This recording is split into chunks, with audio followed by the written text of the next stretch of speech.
നമസ്കാരം. ഞാൻ Soy P Jacob, news desk, brilliant study centre Pala. ഇന്ന് 2024 മാർച്ച് 22 വെള്ളിയാഴ്ച. ഇന്നത്തെ പ്രമുഖ പത്രങ്ങളൊക്കെ പരിശോധിച്ച് അവയിലെ വിദ്യാഭ്യാസ വാർത്തകൾ ഏകോപിപ്പിച്ച് നിങ്ങളുമായിട്ട് പങ്കുവയ്ക്കുകയാണ്, വേഗത്തിലും ചുരുക്കത്തിലും. ഇന്നത്തെ പ്രധാന തലക്കെട്ടുകൾ: കീം ഓൺലൈൻ പരീക്ഷ ജൂൺ 1 മുതൽ, CUET കൂടുതൽ വിഷയങ്ങൾ ഉൾപ്പെടുത്തി, നീറ്റ് UG കേരളത്തിൽ 1.44 ലക്ഷം വിദ്യാർത്ഥികൾ. ഇന്നത്തെ പ്രധാന പത്രങ്ങളിലൂടെ കണ്ണോടിക്കുമ്പോൾ മാതൃഭൂമി പത്രത്തിൻ്റെ വിദ്യാഭ്യാസം പേജിൽ പ്രധാന വാർത്തയായിട്ട് കൊടുത്തിരിക്കുന്നു, ഓൺലൈൻ കീം പരീക്ഷ ജൂൺ 1 മുതൽ. ഇതേ വാർത്ത തന്നെ പ്രമുഖ പത്രങ്ങളെല്ലാം അവരുടേതായ രീതിയിൽ പ്രത്യേക പ്രാധാന്യത്തോടു കൂടി റിപ്പോർട്ട് ചെയ്തിരിക്കുന്നു. മാധ്യമം പത്രം പരിശോധിക്കുന്നവർക്ക് ഇതേ വാർത്ത കാണുന്നത് ജാലകം പേജിൽ.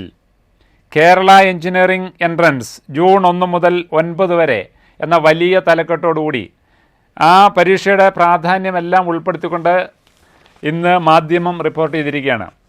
ഇനി കേരള കൗമുദി വരിക്കാരാണെങ്കിൽ ഈ പത്രത്തിൽ ഇതേ വാർത്ത തന്നെ റിപ്പോർട്ട് ചെയ്തിരിക്കുന്നത് വളരെ പ്രാധാന്യത്തോടുകൂടി 7ാമത്തെ പേജിൽ വിദ്യാഭ്യാസം തൊഴിൽ എന്ന ആ പ്രത്യേക പങ്ക്തി ഉൾപ്പെടുത്തിയിരിക്കുന്ന പേജിൽ വലിയ അക്ഷരത്തിൽ തന്നെ ഈ വാർത്ത കൊടുത്തിരിക്കുന്നു, എഞ്ചിനീയറിംഗ് ഫാർമസി എൻട്രൻസ് ജൂൺ 1 മുതൽ 9 വരെ. ഇതേ വാർത്ത തന്നെ ജനയുഗം പത്രം റിപ്പോർട്ട് ചെയ്യുന്നത് മറ്റൊരു രീതിയിലാണ്. ജനയുഗം പത്രത്തിൻ്റെ 3ാമത്തെ പേജിൽ ഒരു പ്രത്യേക കോളത്തിൽ ഈ വാർത്ത കൊടുത്തിരിക്കുന്നത് ഇങ്ങനെയാണ്, കീം പരീക്ഷ ജൂൺ 1 മുതൽ. അത് സമ്മറൈസ് ചെയ്ത് അതിൻ്റെ പ്രാധാന്യം ഒട്ടും നഷ്ടപ്പെടുത്താതെ തന്നെ ജനയുഗം റിപ്പോർട്ട് ചെയ്തിരിക്കുകയാണ്. ഇനി മലയാള മനോരമ ഇതേ വാർത്ത റിപ്പോർട്ട് ചെയ്തിരിക്കുന്നത് മറ്റൊരു രീതിയിലാണ്. മലയാള മനോരമയുടെ വിദ്യാഭ്യാസം പേജിൽ ഒരു കോളത്തിൽ പ്രത്യേകമായിട്ട് 1ാമതായിട്ട് കൊടുത്തിരിക്കുന്ന വാർത്ത ഇതാണ്, കേരള എൻട്രൻസ് ജൂൺ 1 മുതൽ 9 വരെ. ഈ വർഷത്തെ കേരള എഞ്ചിനീയറിംഗ് ഫാർമസി പ്രവേശന പരീക്ഷ കീം ജൂൺ 1 മുതൽ 9 വരെ നടക്കും. ഈ വർഷം മുതൽ കമ്പ്യൂട്ടർ അധിഷ്ഠിത പരീക്ഷയാണ്. ദുബായ്, മുംബൈ, ഡൽഹി എന്നീ കേന്ദ്രങ്ങളിലും ഇതേ രീതികളിൽ തന്നെയായിരിക്കും പരീക്ഷയെന്ന് പ്രവേശന പരീക്ഷാ കമ്മീഷണർ അറിയിച്ചു. എൻട്രൻസിൻ്റെ പ്രോസ്പെക്ടസ് ഏതാനും ദിവസങ്ങൾക്കുള്ളിൽ പ്രസിദ്ധീകരിക്കുമെന്നാണ് വിവരം. എഞ്ചിനീയറിംഗ് ഫാർമസി പ്രവേശന പരീക്ഷയുടെ സമയക്രമം ഉൾപ്പെടെയുള്ള വിശദാംശങ്ങൾ ഇതിൻ്റെ കൂടെ വിജ്ഞാപനം ചെയ്യുമെന്ന് പ്രവേശന പരീക്ഷാ കമ്മീഷണർ അറിയിച്ചു. ജൂൺ 1 മുതൽ 9 വരെയാണ് പരീക്ഷ. കമ്പ്യൂട്ടർ അധിഷ്ഠിത പരീക്ഷയാണ് നിശ്ചയിച്ചിരിക്കുന്നത്. തുടർച്ചയായി എല്ലാ ദിവസവും പരീക്ഷ ഉണ്ടാകില്ല. 3 മണിക്കൂർ നീളുന്ന പരീക്ഷ രാവിലെയും ഉച്ചയ്ക്ക് ശേഷവും ഉണ്ടായിരിക്കും. 4-5 ദിവസം കൊണ്ട് എല്ലാ വിദ്യാർത്ഥികളുടെയും പരീക്ഷ പൂർത്തിയാക്കാനാണ് ഉദ്ദേശിക്കുന്നത്. ഇനി മറ്റ് പത്രങ്ങളൊന്നും റിപ്പോർട്ട് ചെയ്യാത്ത ഒരു വാർത്തയാണ് ഇന്ന് മലയാള മനോരമയിൽ പ്രത്യേകമായിട്ട് കൊടുത്തിരിക്കുന്നു, CUET കൂടുതൽ വിഷയങ്ങൾ ഉൾപ്പെടുത്തി. അണ്ടർ ഗ്രാജുവേറ്റ് കോഴ്സുകളിലെ പ്രവേശനത്തിനുള്ള ദേശീയ പൊതുപരീക്ഷയിൽ CUET UG 2 പുതിയ വിഷയങ്ങൾ കൂടി ഉൾപ്പെടുത്തി. Fashion studies code 328, tourism code 329. അപേക്ഷ സമർപ്പിച്ചു കഴിഞ്ഞവർക്ക് തിരുത്തലിന് അനുവദിക്കുന്ന സമയം പുതിയ കോഴ്സുകൾ ആവശ്യമെങ്കിൽ കൂട്ടിച്ചേർക്കാം. ഇങ്ങനെ കൂട്ടിച്ചേർക്കുമ്പോൾ കൂടുതൽ ഫീസ് അടയ്ക്കേണ്ടി വരാം. ഈ പദ്ധതിയിൽ പങ്കെടുക്കുന്ന സർവകലാശാലകളുടെയും ലഭ്യമായ കോഴ്സുകളുടെയും ലിസ്റ്റിൽ വരുന്ന മാറ്റങ്ങൾ അറിയാൻ ഇടയ്ക്കിടയ്ക്ക് വെബ്സൈറ്റ് നോക്കണം.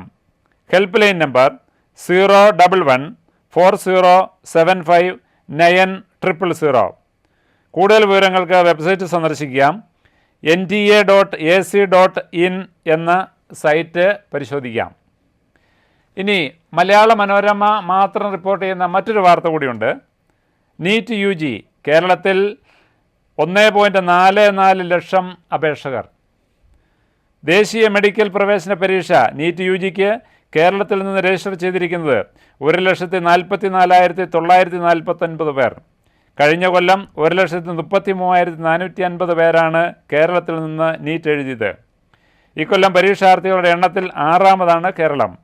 ഇക്കുറി പരീക്ഷയ്ക്ക് ആകെ രജിസ്റ്റർ ചെയ്തിരിക്കുന്നത് 23,81,833 പേരാണ്. രജിസ്ട്രേഷൻ 25 ലക്ഷം കടന്നതായി നേരത്തെ വാർത്തകൾ വന്നിരുന്നുവെങ്കിലും ഫീസ് അടച്ച നടപടികൾ പൂർത്തിയാക്കിയവരുടെ അന്തിമ വിവരങ്ങളാണ് ഇപ്പോൾ ദേശീയ പരീക്ഷാ ഏജൻസി പങ്കുവച്ചിരിക്കുന്നത്. നീറ്റ് യുജിയുടെ ചരിത്രത്തിലെ ഏറ്റവും വലിയ രജിസ്ട്രേഷനാണ് ഇക്കുറി നടക്കുന്നത്. കഴിഞ്ഞ വർഷത്തേക്കാൾ 3 ലക്ഷത്തിലേറെ പേരാണ് ഇത്തവണ കൂടുതലായി രജിസ്റ്റർ ചെയ്തിരിക്കുന്നത്. ഇതോടെ ഇന്നത്തെ വിദ്യാഭ്യാസ വാർത്തകൾ ഇവിടെ പൂർണ്ണമാവുകയാണ്. വീണ്ടും കാണാം. നന്ദി, നമസ്കാരം. എൻട്രൻസ് സംബന്ധമായ വാർത്തകളും അപ്ഡേഷനുകളും ഏറ്റവും വേഗം ആധികാരികമായി അറിയാൻ ബ്രില്യൻറ്റ് സ്റ്റഡി സെന്റർ പാല യൂട്യൂബ് ചാനൽ സബ്സ്ക്രൈബ് ചെയ്യുക. ബെൽ ഐക്കൺ അമർത്തുക. ഈ വീഡിയോ മറ്റ് സുഹൃത്തുക്കളിലേക്കും ഷെയർ ചെയ്ത് നൽകുക.